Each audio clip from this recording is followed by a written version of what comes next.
Bertemu lagi dalam CRY News Channel. Sebelum itu jangan lupa subscribe, like, dan share. Salam sejahtera, bertemu lagi dalam CRY News Channel. Channel yang mengupas berita politik semasa, berfakta dan analisis yang seimbang. Tajuk kita hari ini, PRN Melaka, PH sedia runding kerusi BN.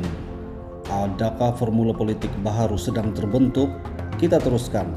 Hari ini kita membincangkan perkembangan terbaru menjelang pilihan raya negeri Melaka.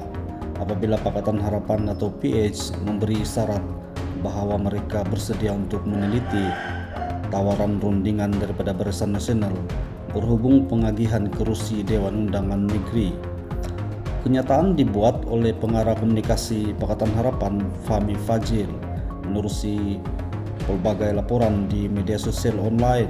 Persoalannya sekarang, adakah rundingan kerusi antara BN dan PH benar-benar akan berlaku? Dan jika berlaku, sejauh mana BN sanggup berfungsi kerusi yang selama ini menjadi kekuatan mereka di Melaka? Ini yang menarik untuk kita lihat. Menurut laporan, Fahmi Fadzil berkata keterbukaan BN untuk berunding mengenai pembahagian kursi bagi menghadapi PRN Melaka merupakan satu perkembangan positif yang wajar diperhalusi.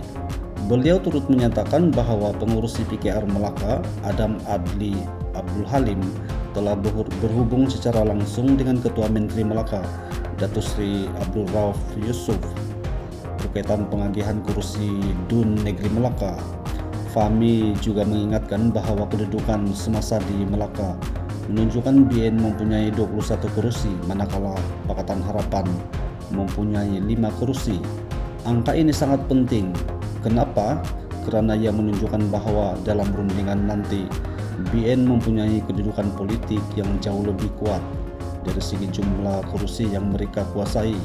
Namun begitu, kita perlu melihat isu ini dalam konteks yang lebih besar.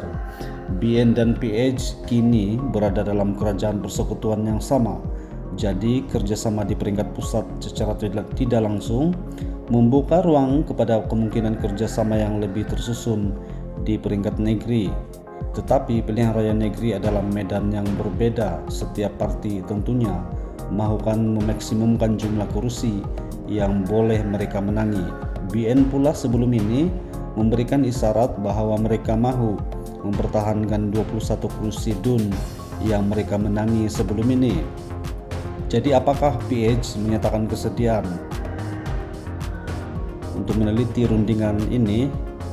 Dan apabila mereka bersedia untuk berunding, timbul beberapa persoalan yang timbul.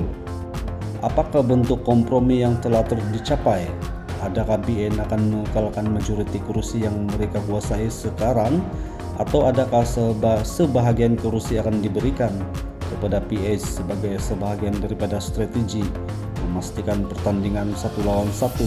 Ini merupakan perkara yang sangat penting dalam sistem pilihan raya. Pertandingan banyak penjuru boleh menyebabkan undi berpecah. Jika BN dan PH bertembung antara satu sama lain, sementara parti lain turut meletakkan calon, keputusan di setengah kawasan mungkin menjadi sukar untuk dijangka. Tetapi jika berlaku pembahagian kursi yang dipersetujui, kedua-dua parti boleh mengekalkan pertandingan sesama sendiri. Namun, formula seperti ini bukan mudah. Setiap kawasan mempunyai dinamika tersendiri. Ada kawasan yang mempunyai penyandang kuat, ada kawasan yang mempunyai akar umbi parti tertentu, ada pula kawasan yang mungkin lebih sesuai untuk calon daripada parti yang satu lagi. Jadi rundingan kursi bukan sekadar soal angka, ia juga melibatkan kekuatan calon, sokongan akar umbi, demografi pengundi, rekod prestasi kerajaan negeri, dan sentimen rakyat terhadap kerajaan semasa. Dan disinilah cabaran sebenar BN dan PH. Jika BN terlalu banyak memberi kursi kepada PH, mungkin ada persoalan daripada akar umbi BN sendiri. Sebaliknya, jika BN mempertahankan kesemua 21 kursi, PH pula perlu menilai sama ada kerjasama tersebut benar-benar memberikan mereka ruang yang munasabah untuk bertanding. Sebab itu kenyataan Fahmi Fadzil ini menarik. Beliau tidak menyatakan persetujuan sudah dicapai, sebaliknya beliau menegaskan bahwa Pendekatan ruang rundingan itu adalah sesuatu yang perlu diteliti. Ini menunjukkan proses tersebut masih berada dalam peringkat perbincangan dan belum dianggap sebagai keputusan muktamad. Dan satu lagi perkara yang tidak boleh kita abaikan ialah pendirian Ketua Menteri Malaka, Datuk Seri Abdul Rauf, yang sebelum ini memberikan isyarat supaya rundingan berkaitan pembagian kursi tidak dilakukan melalui media sosial. Apa pandangan Anda?